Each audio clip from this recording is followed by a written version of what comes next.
राहुल बेटा, मिलो अपनी नई माँ से। आज से तुम्हारी नई माँ आ गई है इस घर में।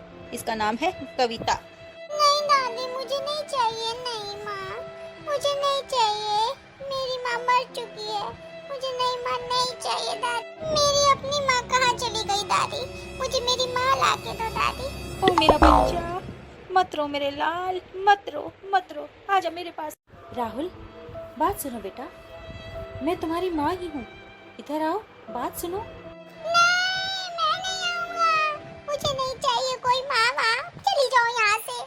राहुल, ऐसे बात नहीं करते बेटा, ये तुम्हारी माँ है, इनसे मिलो आके। चलो नमस्ते तो करो। मुझे कोई माँ नहीं चाहिए, चले जाओ तुम सब यहाँ से। अरे राहुल, क्यों रो रहे हो तुम? बुआ बुआ, पापा नई माँ ले आए। मुझे नई माँ नहीं चाहिए।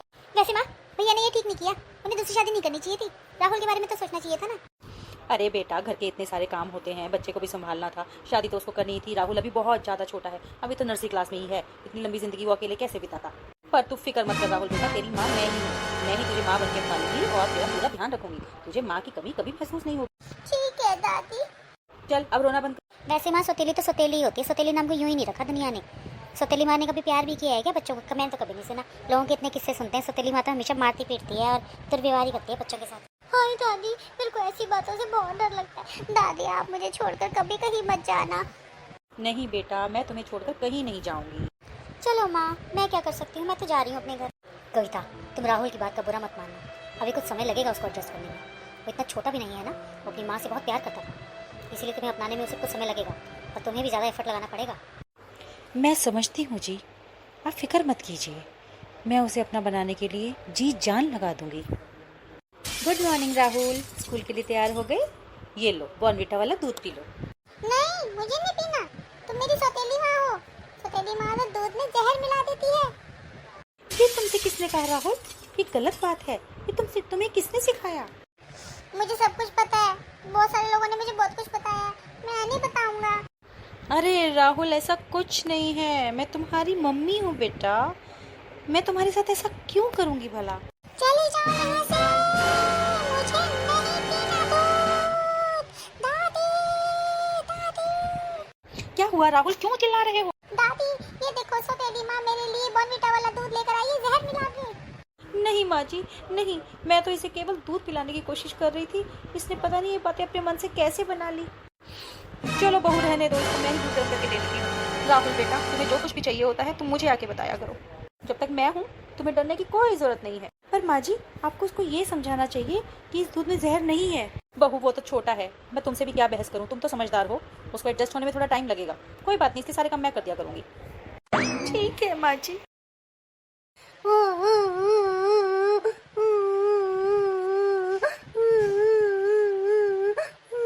मम्मी आप कहाँ चली गई?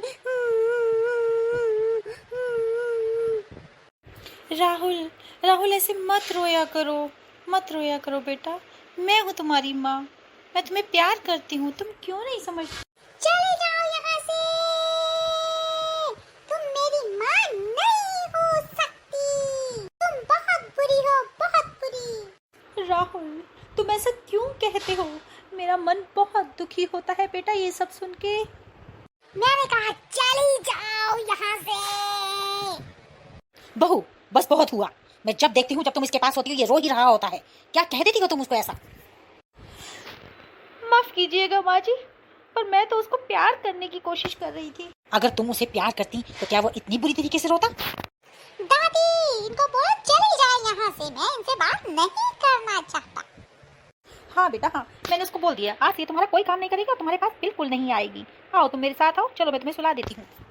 हाँ चलो। दादी, क्या हुआ आपको? आपकी तबीयत ठीक नहीं है क्या? हाँ बेटा, कुछ तबीयत ठीक सी नहीं लग रही, बहुत ही कमजोरी है और बुखार भी लग रहा है। तो दादी, मेरे को स्कूल जाना, मेरे को नाश्ता कौन बना के देगा? बेटा, क्या आज तुम अपनी नई माँ को बोल सकते हो नाश्ता बनाने के लिए? नहीं, मैं बिल्कुल नहीं बोलूंगा उनको। मैं भूखा ही स्कूल चला जाऊंगा। रहने दीजिए आप।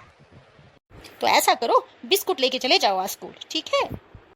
बेटा राहुल, जिद नहीं करते, आज तुम मेरे हाथ का बना हुआ खाना ले जाओ स्कूल, तुम्हें बहुत स्वादिष्ट लगेगा। रहने दो बहू, क्यों बहस करती हो छोटे बच्चे के साथ? उसका मन नहीं तो रहने दो ना, आज बिस्किट खा लेगा। मैं शाम तक ठीक होकर राहुल तुम्हें अच्छा सा खाना बना के दूंगी बेटा, तुम चिंता मत करो। ठीक है दादी, मैं बिस्किट खा के काम चला लूंगा। पर दादी आप शाम तक ठीक हो जाना जल्दी से। ठीक है बेटा। माँ माँ माँ माँ, बोलती क्यों नहीं माँ? माँ उठो माँ, आज तो तुम पूरा दिन सोती ही रही, कुछ खा भी नहीं रही हो, क्या हो गया माँ? कविता देखो ना माँ को क्या हुआ, इतनी आवाजें लगा रहा हूँ फिर भी नहीं जाग रही। जी, आज सुबह से ही कुछ परेशान सी थी और कह रही थी मुझे बुखार भी हो रहा है। मैंने दवाई के लिए पूछा तो इन्होंने मना कर दिया। राहुल को बोल रही थी कि मुझे कमजोरी बहुत ज्यादा है। क्या डॉक्टर को फोन करूं? हाँ जरा डॉक्टर को फोन लगाना, डॉक्टर को घर ही बुला लो। जी अच्छा। देखिए इनकी हालत कुछ ठीक नहीं लग रही है, पैरामीटर्स भी ऊपर नीचे आ रहे हैं। आप तुरंत एम्बुलेंस बुला लीजिए और उनको एडमिट करवाइए। क्या एडमिट करवाने की नौबत आ गई? जी हाँ, बाकी सब तो जांचें वगैरह होने के बाद ही पता लगेगा, पर फिलहाल इनकी तबीयत ठीक नहीं है। आप इन्हें इमरजेंसी में एडमिट करवा ही दीजिए। देखिए इनकी कुछ जांचें वगैरह करवाई हैं जिसमें पता लगता है कि इनका क्रिएटिनिन लेवल बहुत बढ़ा हुआ आया है और सही बात तो ये है कि इनकी किडनी जवाब दे गई है। क्या कह रहे हैं आप डॉक्टर साहब? हे भगवान, अब क्या करना होगा डॉक्टर साहब? देखिए केवल अब एक ही उपाय है और वो है किडनी ट्रांसप्लांट। यदि कोई डोनर मिलता है आपको तो बात कर लीजिए, वरना घर के सभी सदस्य मिलकर बात कर लीजिए। यदि घर का कोई मेंबर किडनी डोनेट करना चाहे तो उसकी भी जांचें हम कर लेते हैं। तो यदि इनकी जांचों से उनकी जांचें मैच हो जाती हैं तो फिर हम आगे का प्रोसेस स्टार्ट कर सकते हैं। क्या kidney transplant? Oh my God. हाँ, और डॉक्टर ने बोला है कि परिवारजनों के साथ डिस्कस कर लो कि कौन किडनी डोनेट करने के लिए रेडी है, तो उसी बात के लिए आज हम सब लोग इकट्ठे हुए हैं। Kidney donate? ना पापा ना, मुझे तो बहुत डर लगता है किडनी डोनेट करते हुए। मुझे तो ऐसे ऑपरेशन के नाम से ही डर लगता है। फिर मेरे तो छोटे छोटे बच्चे हैं, यदि मुझे कुछ हो गया तो ना पापा ना। अब माँ की तो उम्र भी हो गई है, मेरे को तो बहुत ज्यादा जीना है अभी। ठीक बात है भाई साहब, बहुत मुश्किल काम है भाई ये तो। भाई हम तो इस काम में पीछे ही है, मार्केट में कोई डोनर ढूंढ लो। मार्केट में डोनर ढूंढना बहुत डिफिकल्ट काम है और फिर इतना पैसा भी तो नहीं है हम लोगों के पास। तो ऐसा करते हैं, पहले मैं जाकर अपनी जांचें करवा लेता हूँ, डॉक्टर से पूछता हूँ, और यदि मेरा मैच हो गया उनके साथ सारा पैरामीटर्स तो डोनेट मैं ही करूँगा किडनी। क्या हुआ भाई साहब, रिपोर्टें आई? आपकी जांचें मैच हुई माताजी से? हाँ रिपोर्टें तो आ गई, पर मेरी जांचें उनकी रिपोर्टों के साथ मैच नहीं हुई। अब मैं अपनी माँ की जान कैसे बचाऊँ? आप चिंता मत कीजिए, मैंने आपको बिना बताए अपने भी सैंपल्स दे दिए थे और खुशी की बात तो ये है कि मेरी सारी जांचें माताजी की जांचों के साथ मैच हो गई हैं और अब किडनी डोनर मैं हूँ। अब डॉक्टर से बात करके ऑपरेशन की डेट फाइनल करनी है और माताजी को किडनी मैं दूंगी और देखना माताजी बिल्कुल ठीक होकर घर आ जाएंगी। अरे वाह, ये तो बहुत अच्छी बात है। ये सब तुमने कब किया? वो सब छोड़िए और चलिए अस्पताल, डॉक्टर से बात करते हैं। कविता कैसी हो? हाँ जी, मैं बिल्कुल ठीक हूँ। ये बताइए कि माताजी कैसी हैं और ऑपरेशन कैसा रहा? मैं अभी डॉक्टर से बात कर आ रहा हूँ। ऑपरेशन बिल्कुल सक्सेसफुल रहा और माताजी भी बिल्कुल ठीक हैं। 10 दिनों बाद तुम्हारी और माताजी की दोनों की छुट्टी हो जाएगी। शुक्र है भगवान का, जैसा मैंने सोचा था बिल्कुल वैसा ही हुआ। कैसी हो माँ? अब कैसा महसूस कर रही हो? मैं बिल्कुल ठीक हूँ बेटा, तू बता बहू कैसी है? हाँ माँ, वो भी पहले से बेहतर है। और आप दोनों को स्ट्रिक्टली 1.25 महीने तक पूरा आराम करना है। मैं फुल टाइम काम वाली लगवा देता हूँ, बस आप दोनों आराम करो। बेटा, मेरे मन में शुरू से ही गलतफहमियाँ थी कि दूसरी बहू अच्छी नहीं होती और एक सौतेली माँ ही होती है। मुझे लगता था कि वो राहुल का ध्यान नहीं रख सकती, पर अब इस वाकया के बाद तो मुझे लगता है उससे अच्छी बहू मुझे मिल ही नहीं सकती थी। मैं अपने किए पे बहुत ज़्यादा शर्मिंदा हूँ बेटा, मैं तुमसे भी उसकी माफ़ी मांगती हूँ और बहू को तो मैं गले लगा कर माफ़ी मांगूंगी। अरे माँ, ये तुम सब क्या कह रही हो? इतना समय तो लगता ही है नए रिश्ते को मजबूत होने में। कोई बात नहीं, ये सब बात की बातें हैं। तुम अभी पूरी तरीके से आराम करो। दादी, मेरी प्यारी दादी, कैसी हो आप? अरे मेरा राहुल आ गया स्कूल से। मैं बिल्कुल ठीक हूँ बेटा, और तुम्हें पता है तुम्हारी नई माँ ने मेरी ज़िंदगी बचाई है। हाँ, मैंने थोड़े दिनों पहले इन सब की बातें सुनी थी, मुझे कुछ समझ में आ रहा था। इसका मतलब ये है राहुल कि तुम्हारी नई माँ बहुत बहुत अच्छी है बेटा। वो तुम्हें बहुत प्यार करेगी, तुम्हें खाना बना के देगी, तुम्हें स्कूल के लिए तैयार करेगी और तुम्हारा बाकी सब काम भी करवाएगी। बस तुम्हें उसको प्यार करना है, बहुत दिल से प्यार करना है। मैं समझ गया दादी, मुझे पता है, मुझे पता चल गया कि वो बहुत ज़्यादा अच्छी हैं। तुम इतनी बीमार थी ना दादी, तो घर का सारा काम वही करती थी, हॉस्पिटल भी जाती थी, घर का काम भी करती थी। मैं चुपचाप उनके हाथ से खाना खा लेता था। बहुत टेस्टी पराठे बनाती है वो। चटोरे बदमाश कहीं के। राहुल, मुझे बहुत अच्छा लग रहा है कि तुमने माँ को अपना लिया। हाँ जी पापा, अब मुझे उनसे डर नहीं लगता, मुझे उनके साथ रहना अच्छा लगता है। कैसी हो माँ? मैं ठीक हूँ राहुल, एक बार फिर से कहो माँ। नहीं, मेरे को शर्म आती है। कोई बात नहीं, धीरे धीरे तुम्हें आदत पड़ जाएगी। पर तुम्हारे इस माँ शब्द ने मेरे दिल को कितनी तसल्ली दी है, कितना सुकून दिया है, ये तुम नहीं जानते बेटा।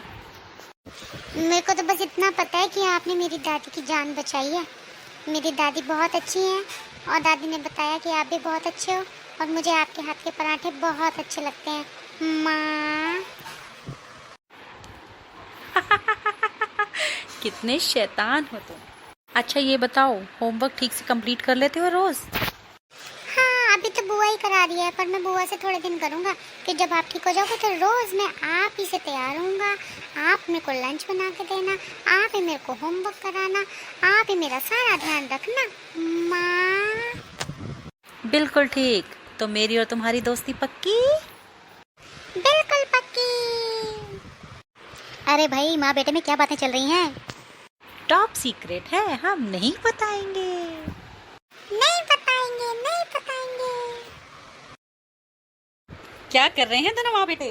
मजे कर रहे हैं, मम्मी और मैं कैरम बोर्ड खेल रहे थे। आओ आप भी खेलो हमारे साथ। ना बाबा ना, तुम दोनों ही खेलो। बहू, मैं तुमसे एक बात करना चाहती हूँ। जी कहिए माँ जी। बहू, जो तुमने मेरे लिए और इस परिवार के लिए किया है, उसका एहसान मैं जिंदगी भर नहीं भूलूंगी। नहीं माँ जी, आप ऐसा क्यों कहती हैं? ये तो मेरा फर्ज है माँ जी। पर बहू, आज के समय में ऐसा कौन करता है किसी के लिए, खासकर तब जब हम तुम्हें इतना प्यार भी नहीं करते थे। हमारे मन में एक डर सा बना हुआ था कि ना जाने दूसरी शादी करने पर कैसी लड़की आएगी, घर वालों के साथ एडजस्ट हो भी पाएगी या नहीं, बच्चे का ध्यान रख भी पाएगी या नहीं। और देखो हमने किया भी क्या, हमने तो तुम्हारा प्यार बढ़ाने की बजाय उल्टा कम ही कर दिया, मन में गलत फहमियाँ पाल के। पर तुमने तो सही समय आने पर अपना पूरा सर्वस्व ही न्यौछावर कर दिया मेरे ऊपर। मेरी जिंदगी बचाने के लिए तुमने अपनी जिंदगी दांव पे लगा दी। माँ जी, मुझे परिवार की कीमत पता है माँ जी।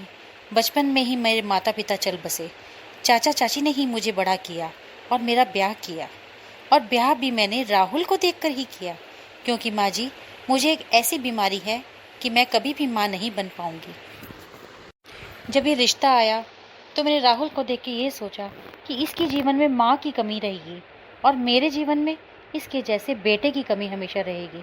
तो क्यों ना मैं ये शादी करके राहुल को अपना बेटा बना लूं, जिससे उसे भी माँ मिल जाएगी और मुझे भी बेटा मिल जाएगा। परमात्मा ने मेरे ऊपर इतनी कृपा करी कि मेरा इतने अच्छे घर में ब्याह हो गया। माँ, मुझे राहुल बहुत अच्छा लगता है और आप देखिएगा, मैं इसे सगी माँ से भी ज़्यादा प्यार करूँगी। तुम सही कह रही हो बहू, और ये मुझे अभी से पता लग गया है। इसके लिए मुझे इतने साल वेट करने की जरूरत नहीं है। मुझे पता है कि तुम सुबह जल्दी उठ के जो इसका ध्यान रखना शुरू करती हो, रात को इसको सुला कर ही चैन लेती हो बहू। पूरे घर वालों का ध्यान रखना, हर चीज़ को व्यवस्थित करके रखना। तुम्हारी जैसी बहू इस कलयुग में मिलना बहुत मुश्किल था। तो अगर तुम कहती हो कि प्रभु ने तुम्हारे ऊपर एहसान किया है, तो एक एहसान प्रभु ने मेरे ऊपर भी किया है, तुम्हारी जैसी सुशील बहू को इस घर में भेज के। माँ, मेरे को भूख लग गई, बना दो ना टेस्टी वाले पराठे भिंडी के साथ। चलो भाई चलो, आज तो मैं भी खा सकती हूँ ना पराठे भिंडी के साथ। अभी डॉक्टर को फोन करके पूछती हूँ, फिर तीनों खा लेंगे। चलो।